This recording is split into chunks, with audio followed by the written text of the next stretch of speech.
twandibadde twabusanga era bwe buba bwaliyo twamala obusanga ne tubulekerawo kati ebintu ebirala bibasanga bye bintu era buli muntu omukulu byasanga era mubiyitamu mu ngeri ya kintu kikulu kyovulaba nti tulina emikwano tulina baganda baffe tulina mikwano gyaffe tulina abalyoyi by'emyoyo tulowooza nti buli lwe mufuna obuzibu muddukire ate era tutendekeddwa ne Catholic Church. The choice of your guests enteekateeka abantu abayitiddwa ku mikolo kiraga amaanyi go neggwanga kyolikolera. Okusinziira ddala ku meetings ezaatuula nalina Natalia nangamba bannaye Honareble Mbidde yampise naye empeeyo ki ne mugamba ekyo oyinza owaayo ekyamaanyi bwe budde kubanga tunuulira klasi y'abantu boyise. Amiina ekyo nkyebaliza Mukama kubanga nze ebbanga lyange lyonna buli bintu byenfuna ndowooza nti sisaanidde kubanga nze saazaalibwako bagagga nze nazaalibwa abasomesa nga tebalina nsimbi era mu bintu bye nasooka okukola nakolako n'obutembeeyi naye kati nze buli mwana gwenzaala abeera mwana wa mugagga n'olwekyo nkyebaza Katonda nti tukoze okutuuka ensi emu lwetutegedde ate n'ensi endala nezitutegeera. Criticism ogikwasaganya otya then ogenda balancing otya emirimu gyo national duties vis-a-vis family because we are mwana muto wa wala yeetaaga much of your time. Kakati kyensaba Katonda bwe busobozi nti mu mirimu gyange gye mba nkola ate mbeerenga n'obusobozi obutunuulira family ng'ekintu ekikulu okugeza nti singa emirimu ginneetaagisa okufuluma eggwanga mbeerenga n'obusobozi obufuluma n'abo ab'ensonga be nnina okugenda nabo kubanga okulagajjalira family n'okola emirimu emingi kuba kwanika nga mu ttaka ng'ate wamaze okwoza n'olwekyo ebyo byonna birina kutambulira wamu. Mu luzungu olw'omunda kino kye bayita batya because gwe you are known for that hardcore English abasinga ne bagamba oba otufera oba okola otya naye nga bino ebintu biba bituufu biba bituufu. I can tell you that marriage there is no professional. Nobody is proficient in marriage affairs. When I was giving the final speech of a training session that the church gives to all intending marriages, I told them that marriage, for me, what I have discovered is an apocryphal. An apocryphal. It is particular and potentially spurious, but it is something that you enter. It is. In a normal language, I think I would say. It is. I would have said enigmatic or an enigma, but it is something that nobody can, by use of any formula, describe. Yes. So it is something that you enter into merely by proper decision making. You do not do so by material chichi or ladida, pretentious manner. You must be extremely focused on what you are entering into, to the extent that you regard the other one. Because one thing you must know is that everybody in this world believes their opinion is right, and that yours can be wrong. Otherwise, there would be no reason why anyone would keep an opinion you already know is wrong. So that means you believe you are right. Now, the right people believing in different things have to sit together and marry. So which one, what should I take? Enigma? It is an apocryphal. An apocryphal. Tukwagaliza ofumba bulungi Honareble. Tweyanza nyo tweyanza. Ati Mukyalawe direct. Wa buswiti. Nogamba omwana be weberere mwawo. Kyala bano ba mugaso nnyo gitu. Abakyala baffe tubayita ba maama. Kubanga abazadde tuva ku beeri abamaama ate tudda kuli abakyala baffe. Tujja abakyala batukolera omulimu gw'amaanyi nnyo okutuwa amagezi okutulabirira naffe twetaaga obbala bw'omukwano ate n'okusiima ebyo bye bakola. Omukyala bw'abanga takulabidde bulungi tosobola kukola mirimu bulungi. So tuteekeddwa okuba nga tugaba ebyo bye tulowooza nti bijja kubazzaamu amaanyi. Naye kakati gwagabye switi oyinza okuba nga era omukyala ekyo kyayagala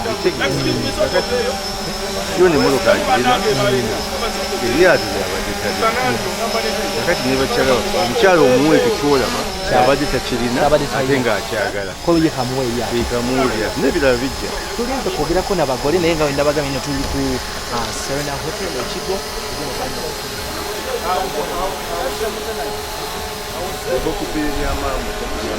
esobola okujja neyuyamu naye terigaana lyato kuddamu kutereera so akabonero awo talina kasinga zino kasinzeemu ne ku birala kawukanye kubanga kalagira ddala nti obufumbo bizinesi eno ey'obufumbo erimu omuyaga ate mungi tobanga twayogera ku muyaga gw'obufuzi guli naye ate guno ogw'obufumbo obasibirira ntanda ki nga ggwe Honareble Katonda buli kizibu kyonna Katonda emikwano era njagala buli mukwano gwa Honareble Mbidde kati asirike taddamu kwogera ku mukyala wa Honareble Mbidde ekyo kyawedde buli mukwano gwe nasirike taddamu kumwogerako ekyokubiri okuwaŋŋana ekitiyo ekyokusatu love is patience mu Corinthians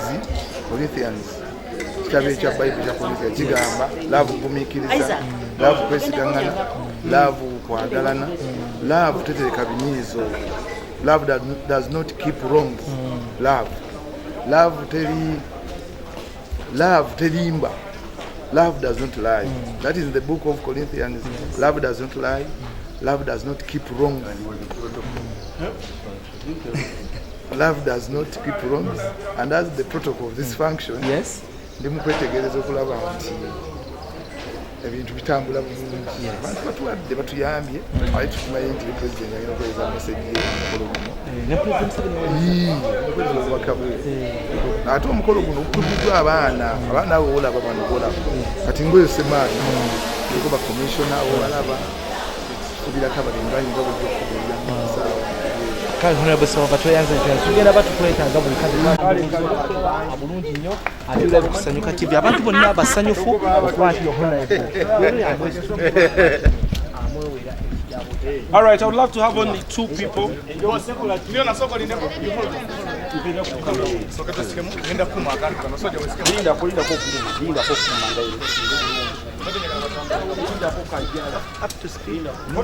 Frank,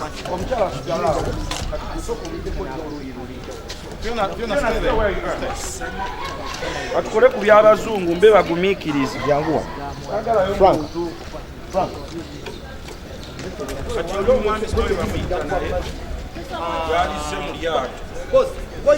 Go inside. Hey. Yes, for the two. Honareble genda kwesikodde ku age wenyini nyo bakatandikira kaddo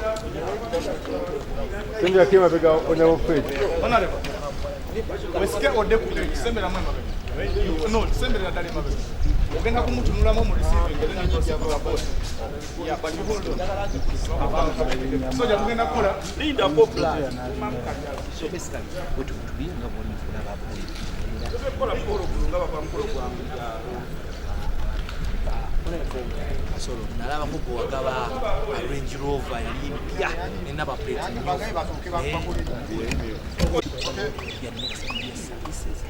meeting Atlanta Kasolo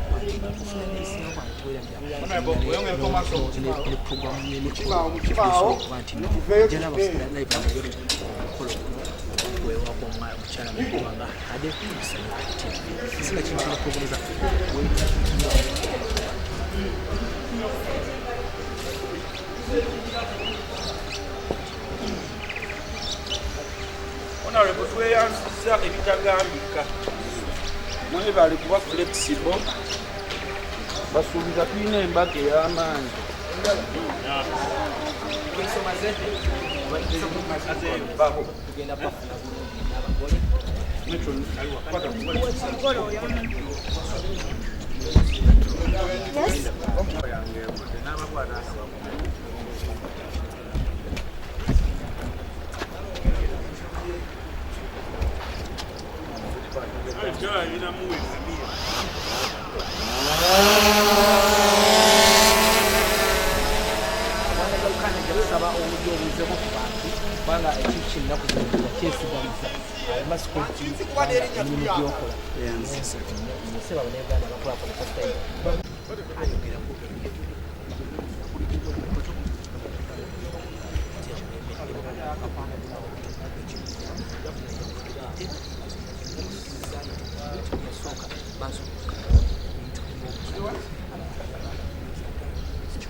Kachibwa kitya doctor? But omutugo lyadde mu lyato. I beg you to go inside, you get inside. Simulava. Tell them, my boss. Now, guys, I want you to look at each other. No, you and the Honorable, yeah, like that, just fine. Okay, hand like that.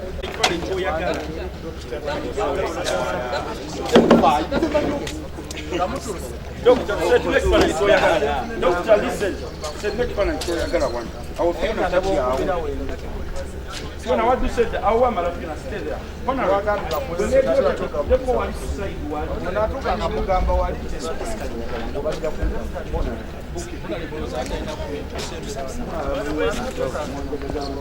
brother, I beg you to get inside. You get inside the boat. Because I'm complaining if you disappear.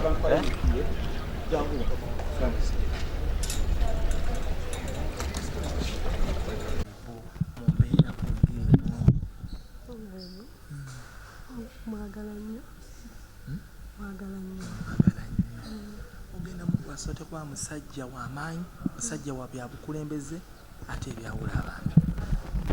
Amukwata bulungi because I'm a patient girl. Very patient.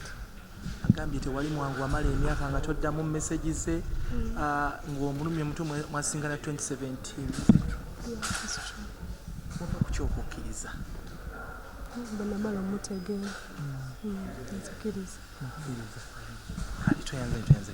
Afro Mobile, Sanyuka TV tugenda berekereza.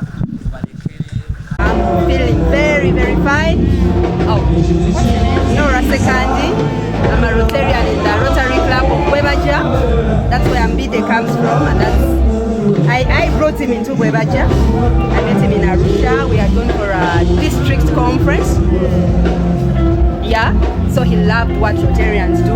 Then we lured him into Bwebaja. That's how we became friends. Okay. So what advice can you give to Mbidde and to stay faithful to one another, be patient, regardless of what people say. Marriage is all about patience and love. Everything is history. what's so special about this ceremony? What's so special?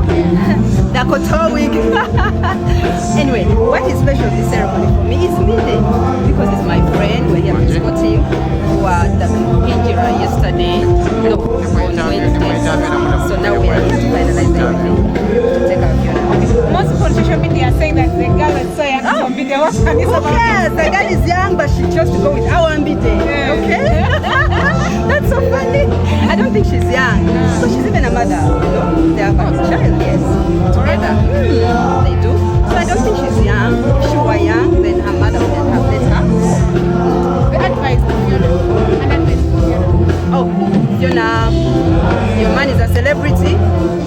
You should know what's going to come when you have a celebrity marriage. People are out there, they will talk and talk and talk. Listen with one ear, let the rest escape here, and keep your Mbidde. Are you married? Yes, I am, to the one and only Mr. Moses Lumalado from Marali S. People from Awadde want to take you. Oh, please, no, I'm taken.